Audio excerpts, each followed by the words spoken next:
began the great negotiations of peace. At the magnificent Palace of Versailles, the global powers redrew the world map. But China was ignored.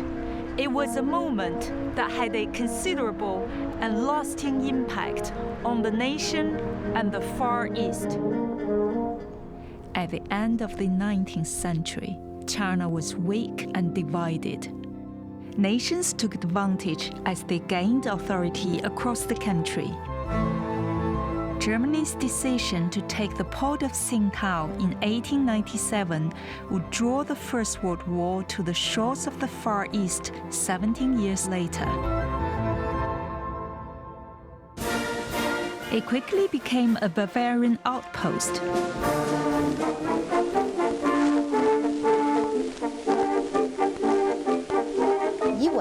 We should view the German occupation philosophically. On the one hand, it was an imperialist grab, but on the other, the Germans did contribute a lot to urban construction. Qingdao was transformed from a small fishing village to a modern urban city.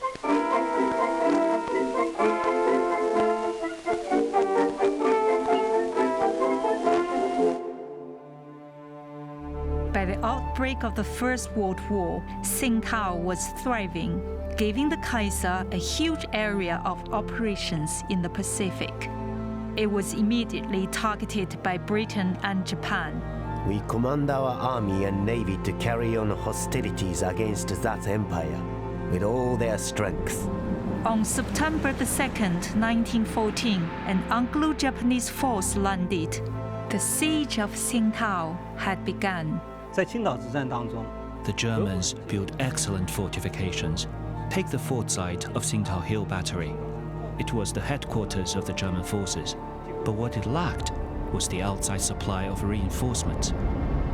Chinese laborers, commanded by their German masters, dug trenches, locked equipment, and positioned artillery. On October 31st, the Allied forces closed in. For a solid week, the city was bombarded from sea and land, night and day.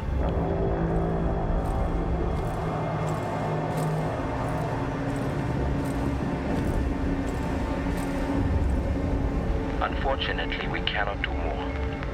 We know that the Kaiser and the fatherland will look upon us with pride. I will now lie down to rest, perhaps for the last time.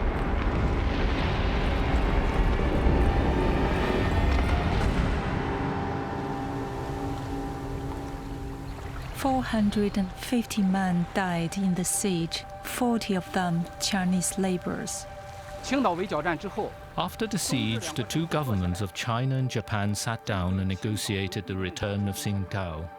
The Japanese had declared that they would hand it back to China, but they didn't keep their promise.